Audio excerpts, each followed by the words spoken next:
En segundos, el demandante. PD Promotores Colombia y Prodigy Network presentan en la W una noticia. Abogado Felipe Montoya, demandante, gracias por atendernos. Buenos días. Muy buenos días para usted y para toda la mesa de trabajo.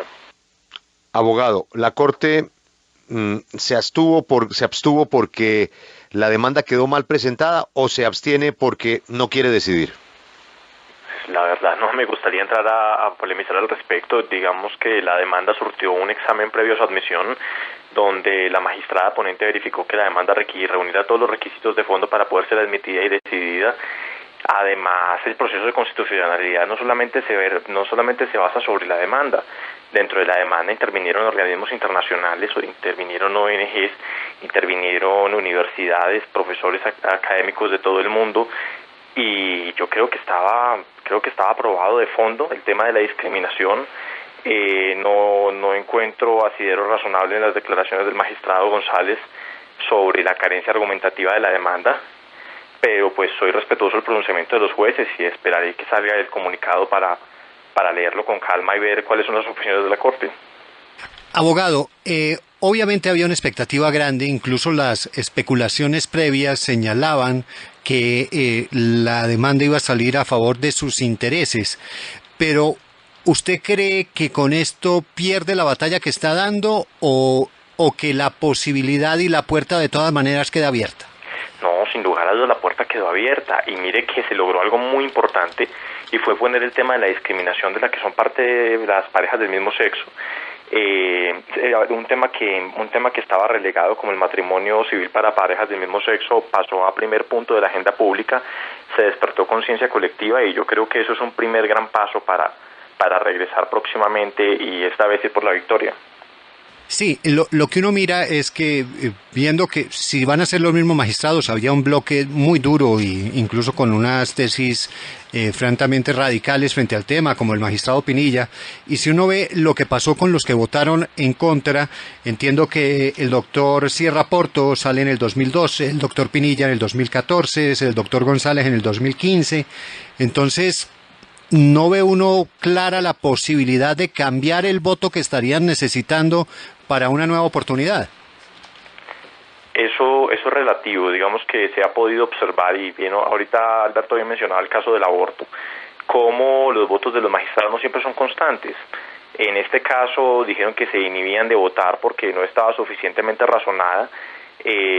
Pues como le digo, toca esperar a leer el auto de la Corte donde se habla de la inhibición del comunicado de prensa, y se tomarán las decisiones respectivas cuando se haya estudiado una vez bien el comunicado.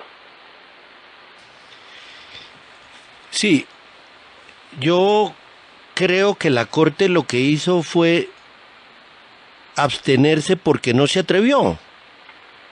Yo creo que en la Corte más bien lo que había era una mayoría para negarlo, a diferencia de lo que dijeron los medios de comunicación, tal vez basados en que la ponencia iba en sentido afirmativo para atender su petición. Pero a mí lo que me parece es que el camino de la Corte para conseguir lo que usted solicita era un poco más rápido, un camino más rápido que el tradicional, y es que el problema debería plantearse en el Congreso y no en la Corte para modificar las normas que obstaculizan la aceptación de lo solicitado por usted. Me parece que el principio debería estar en la modificación de la ley vía Congreso y no en la modificación de la ley vía Corte.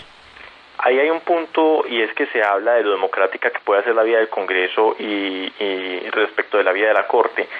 El punto es entender que no siempre el Congreso, por tener mayor representatividad pública, es la vía más democrática, en el sentido de que, primero, tanto Congreso como Corte son poderes públicos.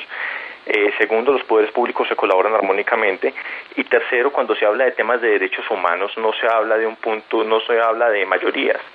O sea, cuando se habla de derechos humanos, como claramente se logró demostrar en este caso, pues a pesar de la inhibición de la Corte, es que hay una clara vulneración a un grupo poblacional, cuál es el grupo poblacional de homosexuales, y que hay un poder del Estado que tiene que hacer algo, llámese Corte, llámese Congreso. Hay una situación de inconstitucionalidad y que debe ser subsanada por cualquiera de los dos poderes. Obviamente, sí, ese es un camino más tortuoso, pero obviamente que podría ser el del Congreso.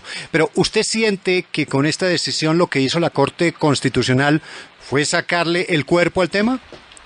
La verdad me parece que la Corte perdió una oportunidad muy valiosa. Postergar 1 o 2 años una decisión que necesariamente tendrá que tomarse en algún momento, toda vez que yo sí personalmente soy convencido de que tristemente en el Congreso han primado argumentos religiosos y de moral y no argumentos constitucionales o jurídicos como deberían manejarse. Creo que la Corte perdió la oportunidad de enviar un mensaje de tolerancia, un mensaje de paz en un país donde la intolerancia es regla general y donde llevamos décadas matándonos por las razones más absurdas. Creo que hubiera venido muy bien un mensaje reivindicando la dignidad humana y la igualdad entre todos. Pero usted dice pues que en el Congreso pues prevalecen los temas morales y demás, pero yo quisiera insistirle sobre la Corte Constitucional. ¿Usted cree que al interior de la Corte, igual hemos visto en medios de comunicación declaraciones de algunos de los magistrados refiriéndose específicamente al tema, usted sí cree el magistrado que Pinilla, que habló en El Espectador como una desviación, y que además sí, dijo que era terrible para las finanzas públicas en el país? Pero ¿usted sí cree que eso pesó dentro de la Corte Constitucional, más esos pronunciamientos y digamos esas visiones personales y morales frente al matrimonio homosexual? Y eso fue lo que impidió a los magistrados, a 5 de ellos, de inhibirse de votar.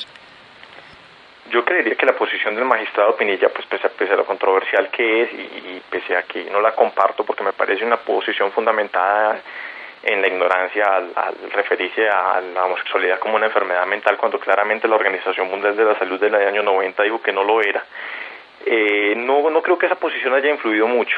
Yo creo más bien que es una posición propia pues de su formación, que es una formación más conservadora. Él es un poco del corte de la mentalidad del Procurador General, pero no creo, pues no conozco el debate cómo se dio al interior de la sala, eso es reservado, pero no creería que eso hubiese sido un argumento que hubiese podido primar o de pronto imponerse para concebir una sentencia inhibitoria. ¿Usted va a insistir? Como le digo, tengo que leer el comunicado de prensa, pero pues claramente yo creo que un inhibitorio 5-4, que es un inhibitorio muy, muy apretado, es un muy buen indicio de que el tema es factible de discusión en la Corte y que tenemos muy buenas posibilidades de ganar.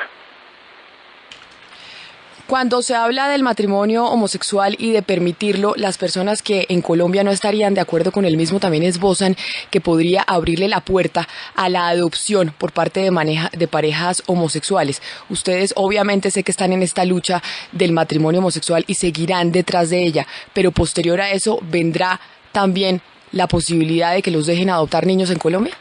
Mira, hay un error popular y es el concepto de familia. El concepto de familia que se maneja es un concepto de familia católica, entiéndase papá, mamá e hijos. Antropológicamente está demostrado que hay más de 40 tipos de familias diferentes. Cuando una persona se casa con otra, automáticamente la pareja conforma una familia. No se necesitan hijos para que la familia quede integrada. Cuando la demanda ante la Corte en ningún momento pretendía la adopción, y en eso fue muy claro en el planteamiento que le hacía. Yo le decía a la Corte que únicamente se buscaba el matrimonio civil como puerta de acceso a todo el régimen de protección y a poder conformar una familia entendida a la pareja.